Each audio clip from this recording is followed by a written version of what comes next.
Happy New Year's, everybody. I hope everyone is doing well. Last year, I read a 1 hour Bible on here. I had to scratch that off. I was trying to figure out how to do this because from the algorithm, didn't work. So I'm starting smaller. I came up with the idea to read only a few chapters starting this day, January the 1st, 2026. And hopefully this motivates some people to read the Bible for those who are believers, because it's only a few chapters. So I'm reading from the NIV version again. So let's get started. Genesis, the beginning.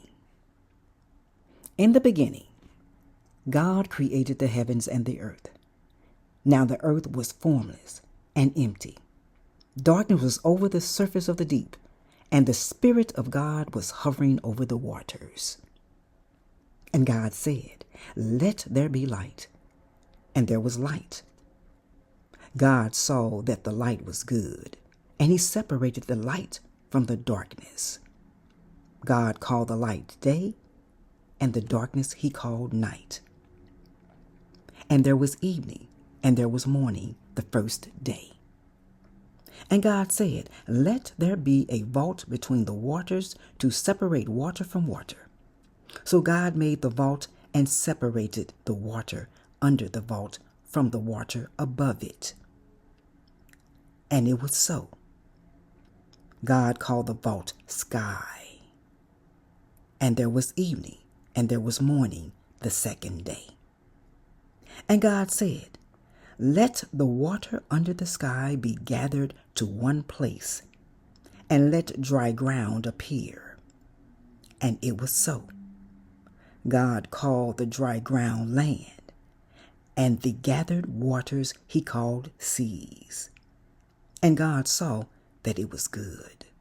Then God said, "Let the land produce vegetation, seed-bearing plants and trees on the land that bear fruit with seed in it, according to their various kinds."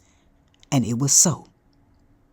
The land produced vegetation, plants bearing seed according to their kinds, and trees bearing fruit with seed in it according to their kinds. And God saw that it was good. And there was evening, and there was morning, the third day.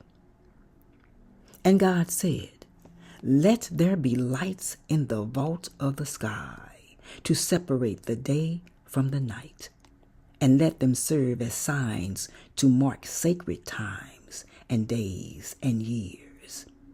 And let them be lights in the vault of the sky to give light on the earth." And it was so. God made two great lights, the greater light to govern the day, and the lesser light to govern the night. He also made the stars. God set them in the vault of the sky to give light on the earth, to govern the day and the night, and to separate light from darkness. And God saw that it was good. And there was evening, and there was morning, the fourth day. And God said, "Let the water teem with living creatures, and let birds fly above the earth across the vault of the sky." So God created the great creatures of the sea, and every living thing with which the water teems and that moves about in it, according to their kinds, and every winged bird according to its kind. And God saw that it was good. God blessed them and said, "Be fruitful and increase in number, and fill the water in the seas, and let the birds increase on the earth." And there was evening, and there was morning, the fifth day.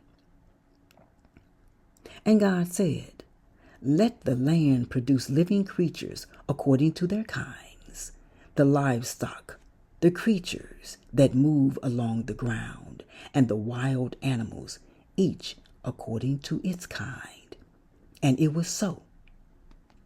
God made the wild animals according to their kinds, the livestock according to their kinds, and all the creatures that move along the ground according to their kinds.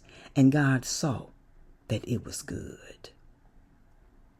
Then God said, "Let us make mankind in our image, in our likeness, so that they may rule over the fish in the sea, and the birds in the sky, over the livestock, and all the wild animals, and over all the creatures that move along the ground."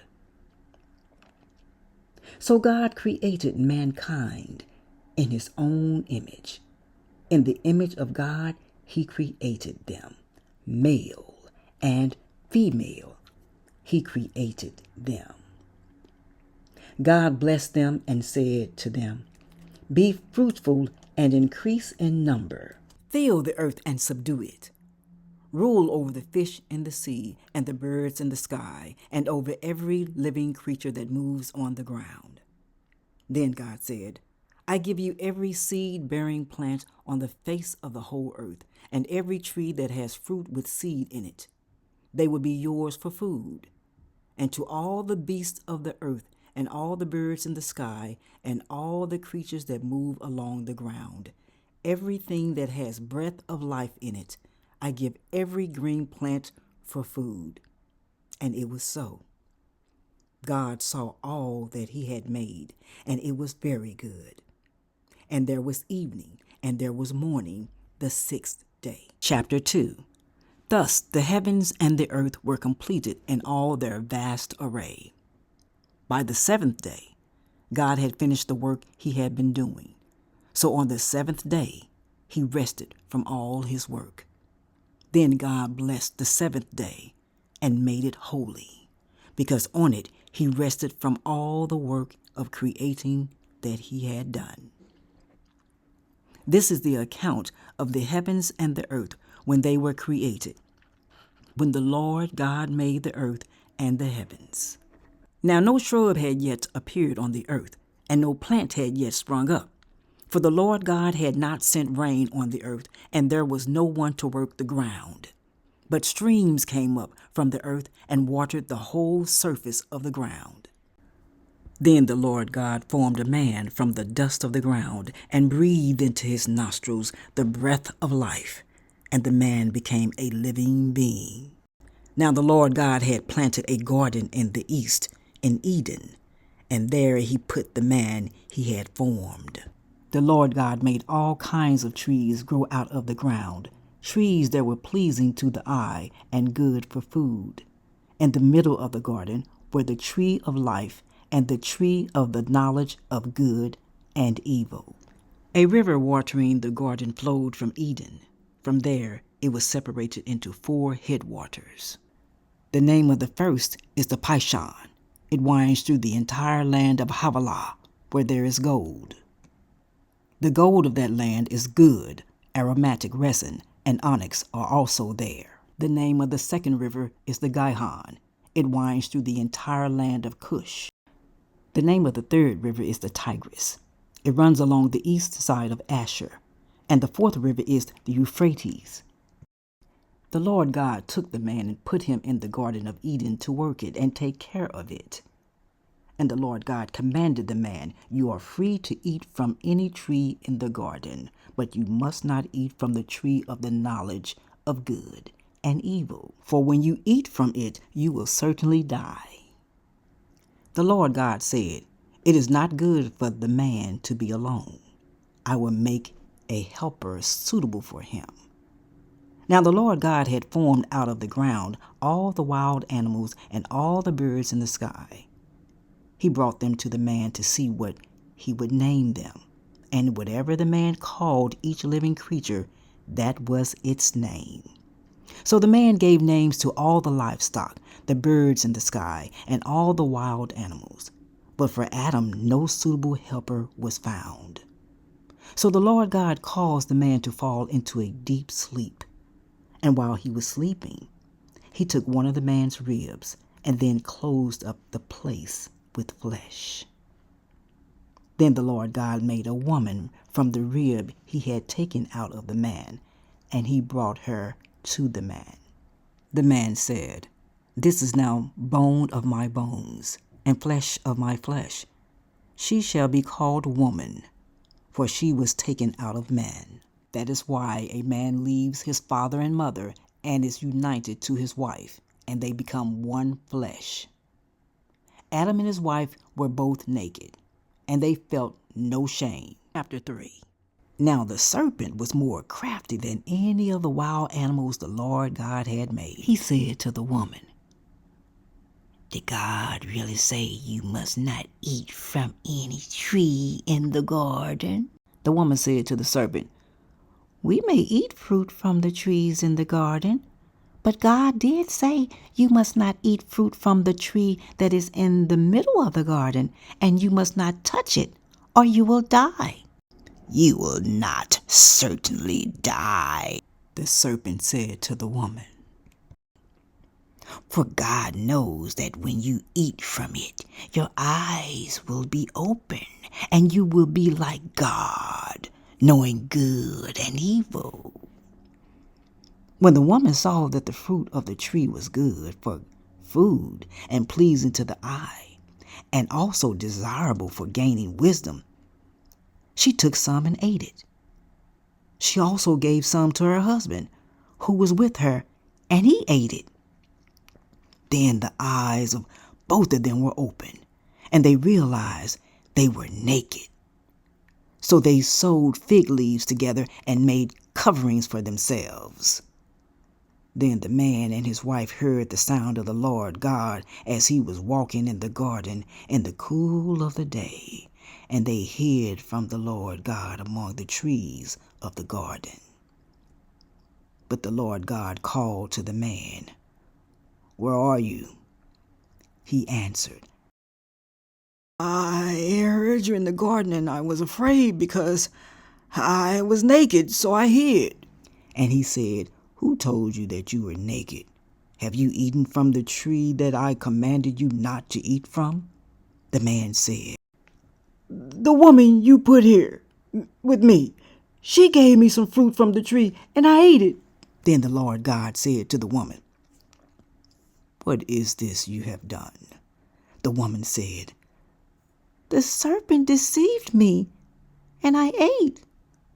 So the Lord God said to the serpent, "Because you have done this, cursed are you above all livestock and all wild animals. You will crawl on your belly, and you will eat dust all the days of your life. And I will put enmity between you and the woman, and between your offsprings and hers. He will crush your head, and you will strike his heel." To the woman he said, "I will make your pains in childbearing very severe. With painful labor you will give birth to children. Your desire will be for your husband, and he will rule over you." To Adam he said, "Because you listened to your wife and ate fruit from the tree about which I commanded you, you must not eat from it. Cursed is the ground because of you. Through painful toil you will eat food from it all the days of your life. It will produce thorns and thistles for you, and you will eat the plants of the field. By the sweat of your brow you will eat your food until you return to the ground, since from it you were taken, for dust you are, and to dust you will return." Adam named his wife Eve because she would become the mother of all the living. The Lord God made garments of skin for Adam and his wife and clothed them. And the Lord God said, "The man has now become like one of us, knowing good and evil.